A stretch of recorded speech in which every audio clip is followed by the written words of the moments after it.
Nous allons parler des 10 mauvaises raisons pour lesquelles les gens se marient. Et oui, parfois les gens se marient pour des mauvaises raisons et c'est important d'en parler parce que le mariage est sacré aux yeux de Dieu.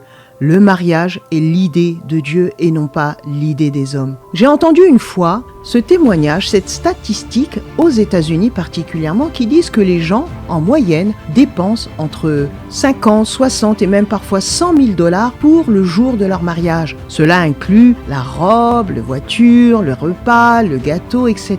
Et donc à la fin la note est tellement salée, mais cependant, vous savez, les gens sont prêts à mettre un prix incroyable pour célébrer le jour de leur mariage. Ils vont jusqu'à s'endetter, ils vont jusqu'à emprunter de l'argent et parfois entrer dans le mariage avec une lourde dette. Cependant, lorsque les difficultés arrivent dans le mariage, et je ne veux pas vous faire peur, mais elles viendront ces difficultés, les gens ne veulent pas payer le prix. Ils tournent les talons et vont demander le divorce. Donc c'est triste de voir que nous sommes prêts à mettre des sommes mirobolantes, des sommes astronomiques pour le jour de notre mariage qui représente l'événement et que nous ne voulons pas travailler à notre mariage, mourir à soi et faire tout ce qui est en notre pouvoir pour réparer notre mariage. Vous savez, c'est facile de se marier, de mettre une belle vidéo sur les réseaux sociaux et de montrer « Oh, quel jour de gloire !» et que faire en sorte à ce que des centaines de milliers de gens vous complimentent, etc. C'est une bonne chose, c'est une belle chose.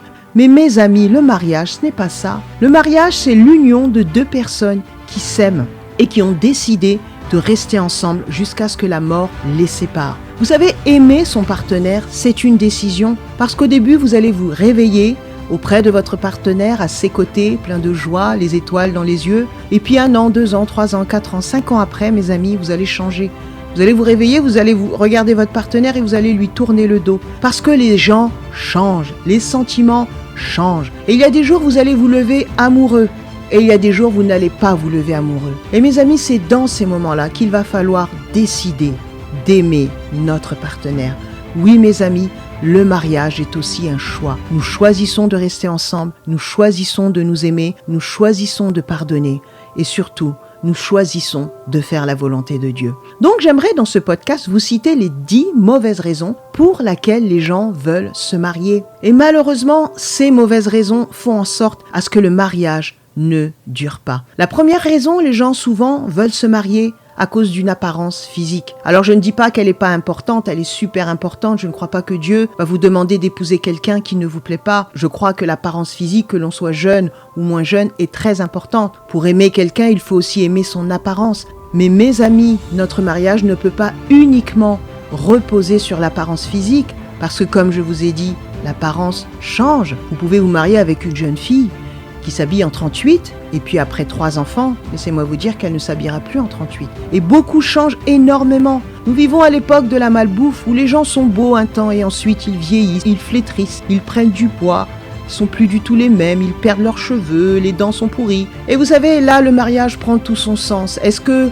je reste avec cette personne et je l'aide à travailler son physique, à se sentir mieux, ou est-ce que je me sauve par la porte de secours? Mes amis, se marier pour des raisons physiques n'est pas une bonne chose. Dieu ne nous appelle pas à nous marier parce que notre partenaire est mignon, parce que notre partenaire est mignonne, parce que c'est Miss America, etc.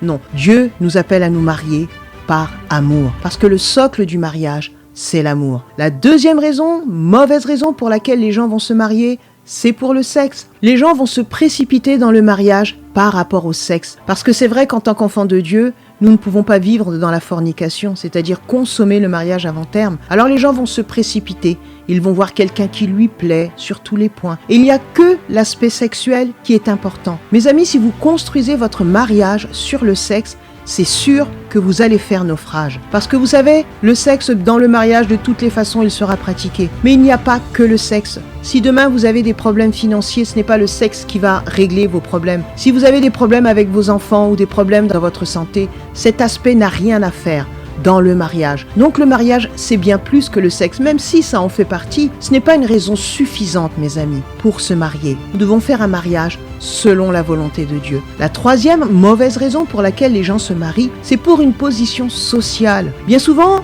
il y a des gens, même parmi les chrétiens, qui veulent se marier avec des pasteurs, avec des prophètes, avec des hommes de Dieu, des gens qui ont une grande église, qui ont un rôle, un titre. Mais mes amis, la position sociale n'est pas l'identité de la personne. personne. Vous pouvez être au bras d'un pasteur et d'un prophète, mais je peux vous dire qu'à la maison, il n'est pas votre prophète, il n'est pas votre pasteur, il est votre époux. Lorsque nous sommes en couple, on est mari et femme. Et vous ne pouvez pas vous marier avec une personne parce qu'elle est pasteur ou parce qu'il a une entreprise. Vous devez vous marier avec quelqu'un parce que Dieu vous a conduit de cette façon, parce que vous l'aimez sincèrement et que vous avez au fond de vous ce sentiment éternel que vous allez passer toute votre vie avec lui ou avec elle. Quatrièmement, les gens se marient pour l'argent. C'est ce que nous voyons, mes amis, lorsque nous voyons des stars, des chanteurs, des acteurs, parfois des personnes d'un certain âge mariées, des top modèles, toutes fraîches, toutes jeunes. Nous savons bien que si ces acteurs devenaient du jour au lendemain sans abri, que cette jeune fille leur tournerait le dos. Donc nous comprenons bien vite que c'est la position et surtout l'argent,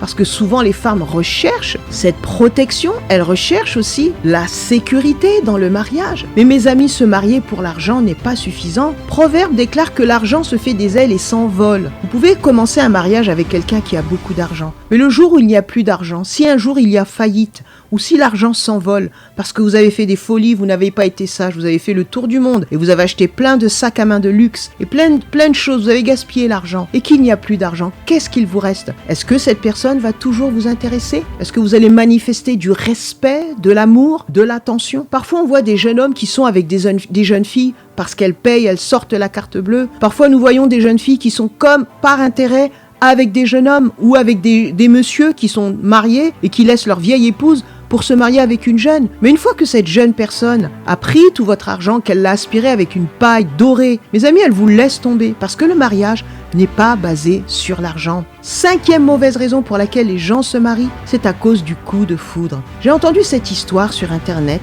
d'une femme qui a quitté son mari et ses 5 enfants parce qu'elle avait eu le coup de foudre. Elle était partie sur un site de rencontre, ce qui ne se fait pas lorsqu'on est marié, mais elle avait eu le coup de foudre sur un gars et elle avait tout quitté, le mari, les enfants, pour aller vivre avec cette personne. Mes amis, ce genre d'attitude, ce genre d'union, elle est vouée à l'échec. Vous savez, les sentiments, ils sont là aujourd'hui, demain ils ne sont pas là. Ils sont comme les montagnes russes. Un jour, j'aime mon mari, j'aime mon épouse. Ce sont les plus merveilleux, ils sont beaux, intelligents. Et puis un jour, vous vous demandez, mais pourquoi j'ai épousé cette personne? Pourquoi j'ai épousé cette personne? Vous savez, une chose vraie que je vais vous dire, c'est que beaucoup de gens mariés rêveraient d'avoir la vie de célibataire et beaucoup de gens célibataires rêveraient d'avoir la vie des gens mariés. L'être humain est ainsi, l'être humain ne sait pas ce qu'il veut. Et aujourd'hui, vous pouvez aimer quelqu'un, avoir la foudre, une espèce de flèche d'amour qui vous tombe dessus et vous êtes amoureux comme pas possible. Et cette même personne sur laquelle vous avez flashé, vous pouvez la haïr parce qu'elle est devenue votre épouse et vous ne voulez plus d'elle. Donc le coup de foudre n'est pas suffisant pour se marier. Sixièmement, il y a des gens qui se marient uniquement pour avoir des enfants, pour être père ou mère, à cause de la tradition, parce que tout le monde a des enfants, c'est la tendance d'une famille. Donc on va prendre n'importe qui, même quelqu'un qu'on n'aime pas vraiment, on va en faire sa mère porteuse, ou on va prendre un mari, et on va faire en sorte à ce qu'il nous fasse un enfant et que nous puissions véritablement avoir un enfant et puis être heureux. Mais vous savez, l'enfant n'est pas celui qui va guérir le mariage. Oh, peut-être au début, parce que vous savez, les bébés, ils ont vraiment des bouilles à bisous.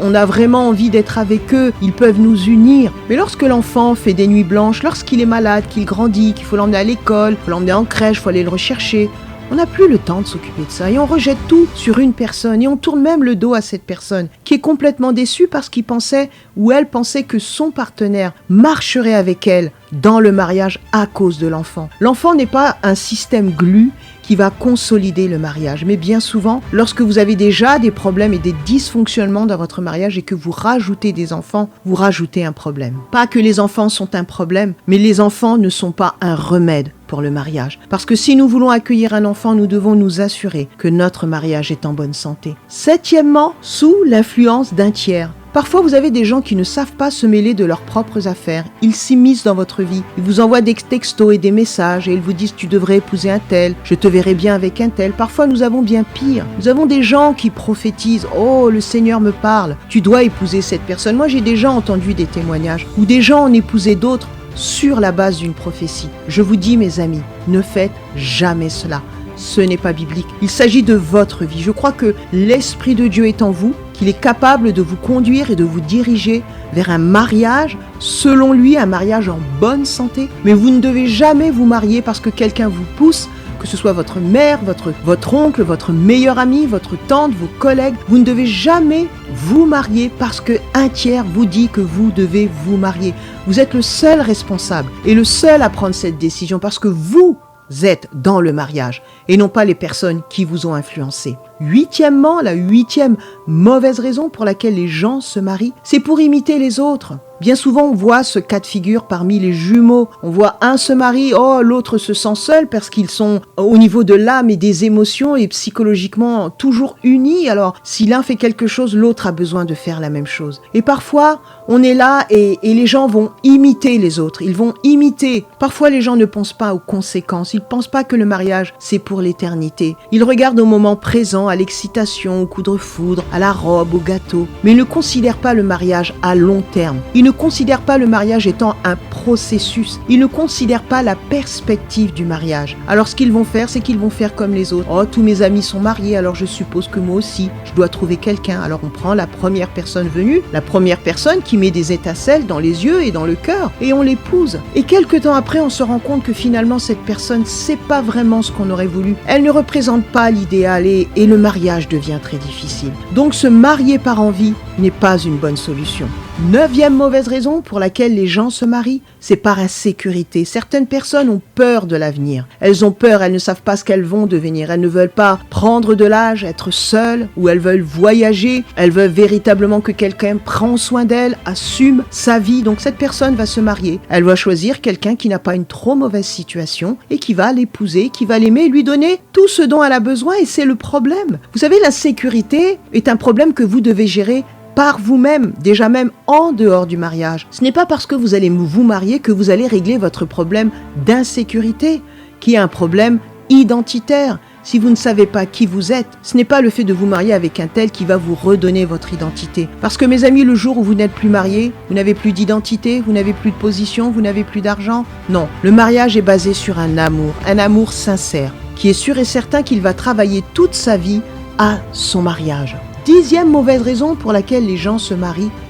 marient par manque d'identité. Les gens ne savent pas qui ils sont, alors ils ont besoin d'être monsieur un tel, madame un tel, surtout peut-être madame un tel, madame la femme du pasteur, la femme de tel chef d'entreprise, de tel homme politique. Les gens ne connaissent pas leur identité. Mais nous ne devons pas nous marier pour avoir une identité, pour faire partie d'un cercle, pour avoir un nom de famille. Vous devez déjà connaître votre identité avant le mariage, savoir que vous êtes un enfant de Dieu, que vous avez été racheté par le sang de Jésus et que Christ vous a choisi parce qu'il a une destinée pour vous. Vous savez, le mariage n'est pas une solution à nos problèmes. Le mariage n'est pas une solution à nos problèmes, mais bien au contraire. Si deux personnes dysfonctionnelles s'unissent dans les liens du mariage, ça fera un mariage dysfonctionnel. Bien souvent, les gens veulent se marier parce qu'ils veulent que leur partenaire les rende heureux. Au moins avec cette personne, je vais être heureux. Il va me faire rire, il va me faire sortir, il va me payer des jolies choses, il va être à mes pieds, il va combler toutes mes attentes. Mes amis, si vous vous mariez dans cette perspective,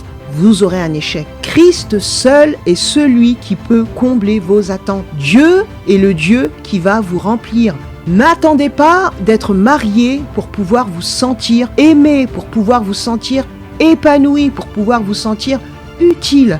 Parce que toutes ces choses, vous l'êtes en Jésus-Christ. Le mariage, c'est tout simplement une union de deux personnes qui s'aiment et qui vont entrer dans une relation intime, précieuse et forte que Dieu lui-même a initiée. Le mariage, en fait, est une union légitime de deux personnes dont les conditions sont prévues par la loi. Non seulement la loi de ce monde, mais la loi de Dieu. Vous savez qu'il y a une loi de Dieu pour le mariage. Ce n'est pas dans ce podcast que je vais en parler parce que je voulais surtout vous parler des 10 mauvaises raisons pour lesquelles les gens se marient. Il y a tellement à dire sur le mariage, il y a tellement à dire sur comment garder son mariage, comment faire prospérer son mariage, comment protéger son mariage, que faire dans telle ou telle situation. Je crois personnellement qu'il n'y a pas de mode d'emploi parfait pour le mariage. Nous sommes tous des cas particuliers les uns vis-à-vis des autres. Nous avons tous notre histoire, notre passé, notre caractère, notre tempérament, notre façon d'agir. Je crois que seul l'Esprit de Dieu peut nous aider dans notre mariage. Si nous décidons de l'inviter